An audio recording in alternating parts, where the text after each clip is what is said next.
सोच है, जिसकी जैसी बुद्धि है और जिसकी जैसी भावना है, उसको वैसी ही चीज़ दिखाई देगी। अब भारतीय जनता पार्टी के अंदर रावण भरे पड़े हैं, तो उनको जो दूसरों में रावण दिखाई पड़ता है। मुझे लगता है अगर भारतीय जनता पार्टी जो है वो स्वच्छ राजनीति करना चाहती है, तो पहले जो उसके यहाँ रावण भरे हुए हैं, जिनके खिलाफ पुलिस की चार्जशीट भी दाखिल है, उन रावणों का पहले दहन करे भारतीय जनता पार्टी, उसके बाद फिर आकर के इन प्रतीकों की बातचीत करे। मुझको ऐसा लगता है। और अगर ऐसा होगा तो फिर ऊपर से लेकर नीचे तक तो भारतीय जनता पार्टी खाली हो जाएगी, क्योंकि वहाँ तो रावणों की ही भरमार हो। जो जितना बड़ा रावण है वो उतना ऊंचे कद पे वहाँ है, नेता है उतने ऊंचे कद का। तो ये भारतीय जनता पार्टी की अपनी समस्या है कि उसको जो रावण दिखाई पड़ते हैं, और रावण वहाँ बहुत सारे हैं। तो जाहिर सी बात है कि वो राक्षसों को रावण ही सब दिखाई पड़ेंगे, तो वो दिखाई पड़ रहे हैं, वो उनका अपना मसला है, वो किसको क्या देखते हैं। बहरहाल जो पोस्टरबाज शुरू हुआ कांग्रेस का और भारतीय जनता पार्टी का इसमें, तो ठीक है, अब कांग्रेस ने भी अपना शुरू किया, उसका जवाब तो कांग्रेस की तरफ से आ गया, तो मुंह दानव करके आ गया उनका। तो अब भाई जब आप दूसरे को रावण बताएंगे, कोई दूसरा आपको भी फिर दानव बताएगा।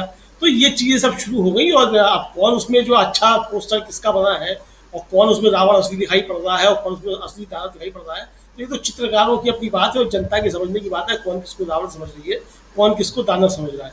जो असली बात है, जो मुझको लगता है कि प्रधानमंत्री नरेंद्र मोदी जो है, वो जनता को कष्ट देने वाले नेता के तौर पे अब जाने जा रहे हैं, और राहुल गांधी जनता के कष्टों को हरने वाले, जनता के कष्टों को सुनने वाले नेता के रूप में जाने जा रहे हैं।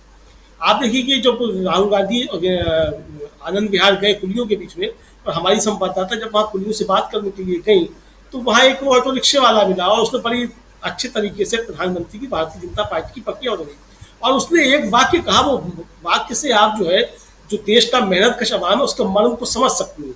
उसने कहा कि राहुल गांधी, अगर हम गरीबों की बात सुन रहे हैं तो ये राजनीति हो गई, यानी हम गरीबों की अगर बात सुनने के लिए राहुल गांधी आ रहे हैं तो आपको कष्ट हो रहा है। तो ये मर्म जो है, ये हर मेहनत कश आवाम का जो है, जो जिसके पास जरा सी भी जो राजनीतिक समझदारी है, उसका ये मर्म है। तो मुझे लगता है कि प्रधानमंत्री चूंकि सोशल मीडिया में बहुत रहते हैं, वो बताते भी रहते हैं कि वो सोशल मीडिया में बहुत वीडियो देखते रहते हैं, और देखते भी हैं। चूंकि वो उत्तर प्रदेश के चुनाव में गए थे, तो एक यूट्यूबर का नाम लेके कह रहे थे कि वो, मतलब नाम नहीं दिया उन्होंने, इशारों इशारों में कहा कि वो डंडा लेकर के घूमते रहते हैं लगा करके, तो उन्हें पता है कि नमक का कुछ उन्होंने जिक्र किया था।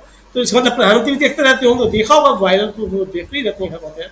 तो प्रधानमंत्री को, ये जनता की जो ये आवाज़ें आ रही हैं, मुझे लगता है प्रधानमंत्री को उनको सुनने का वक्त आ गया है, क्योंकि वोट पड़ने में ज़्यादा समय बचा नहीं है। क्योंकि जनता जब अपनी पे आती है, और फिर जब अपने कष्टों का उसको लगता है कि 5 साल में यही मौका मिला है, और अगर अब नहीं बदला लिया गया तो 5 साल फिर जो है वो बर्दाश्त करना पड़ेगा या झेलना पड़ेगा। आप इसको बर्दाश्त करना कि झेलना, जो जो अच्छी बात लगे प्रधानमंत्री को, जो शब्द में अच्छा लगे वो उसको समझ लें, तो जनता फिर उसके लिए फिर तैयार हो जाती है। मुझे लगता है कि जनता इसके लिए तैयार हो रही है, और प्रधानमंत्री को इस चीज़ को समझना चाहिए कि उनकी सारी नीतियां जो है किस तरीके से बड़े औद्योगिक घरानों के लिए, खासतौर से कुछ पूंजीपतियों के हित में है। ये बात अब जनता समझने लगी है। अभी एक सोशल मीडिया पर एक वीडियो वायरल हो रहा था, भारतीय जनता पार्टी का कोई बड़ा कच्चा समर्थक था, तो दूसरे लोगों को चुप करा रहा था, कह रहा था कि नहीं, मोदी जी देश नहीं बेच रहे हैं, देश तो गुजराती बेच रहे हैं, मोदी जी के दोस्त है वो बेच रहे हैं। यानी भारतीय जनता पार्टी का एक कार्यकर्ता जो है, कच्चा समर्थक मोदी जी का, वो कह रहा है कि देश तो बिक रहा है, पर मोदी जी नहीं बेच रहे, मोदी जी के दोस्त बेच रहे हैं, गुजराती बेच रहे हैं। तो ये भारतीय जनता पार्टी का कार्यकर्ता भी समझ रहा है कि देश बिक रहा है, और जनता भी समझ रही है कि देश बिक रहा है। अब भारतीय जनता पार्टी का कार्यकर्ता समझ रहा है कि मोदी जी बेचारे निरीह हैं, कुछ कर ही नहीं पाते हैं, उनके दोस्तों ने उनको घेर दिया है। जनता समझ रही है कि मोदी जी जो है वो अपने दोस्तों के लिए काम कर रहे हैं, और इस तरीके से देश बिक रहा है। तो ये कुल मिलाकर के जो है, ये जनता जो समझ रही है, ये सारी चीजें आ रही है। इसलिए प्रधानमंत्री बहुत बुझे बुझे से दिखाई पड़ते हैं। प्रधानमंत्री ने जिस तरीके से आज जाकर के राजस्थान में जो सब बातें कही, और कहा कि कांग्रेसी क्या कर रहे थे जब चल रहा था, भाई तो आपसे भी तो पूछा जा रहा है, आप क्या कर रहे हैं मणिपुर में? मणिपुर में आप भी तो कह के आए थे कि मणिपुर को जो है कांग्रेसियों ने छोड़ दिया था, और इसलिए छोड़ दिया था कि यहाँ से सिर्फ 2 सीटें आती हैं, तो यहाँ क्या ध्यान देना है, और भारतीय जनता पार्टी का यहाँ से रिश्ता है, मैं आता रहूंगा। प्रधानमंत्री बताएं कि कब कब कितना गए हैं वो मणिपुर में, और मणिपुर चल रहा था, प्रधानमंत्री क्या कर रहे थे, उनके मुख्यमंत्री क्या कर रहे थे। प्रधानमंत्री संसद में बोलने के लिए जब आए मणिपुर पर, तब आए जब आपके खिलाफ अविश्वास प्रस्ताव आ गया, और उस अविश्वास प्रस्ताव पे भी आप जो है 1.5 घंटा बातें करते रहे इधर उधर की। जब विपक्ष आपका बहिष्कार करके जाने लगा, तब आप मणिपुर पे आकर के 2 लाइनें बोले।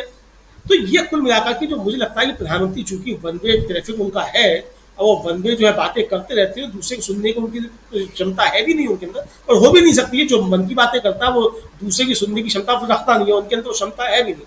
अब वो जनता की क्या सुनेंगे जब अपनी पार्टी के नेताओं की नहीं सुनते हैं, तो कहा तो यही जाता है कि किसी किसी की नहीं सुनते हैं, तो बहुत कुछ गोपनीय उनका रहता है। तो ये कुल मिला के उनका जो परेशानी है प्रधानमंत्री को समझी जा सकती है, और ये परेशानी भारतीय जनता पार्टी की भी है।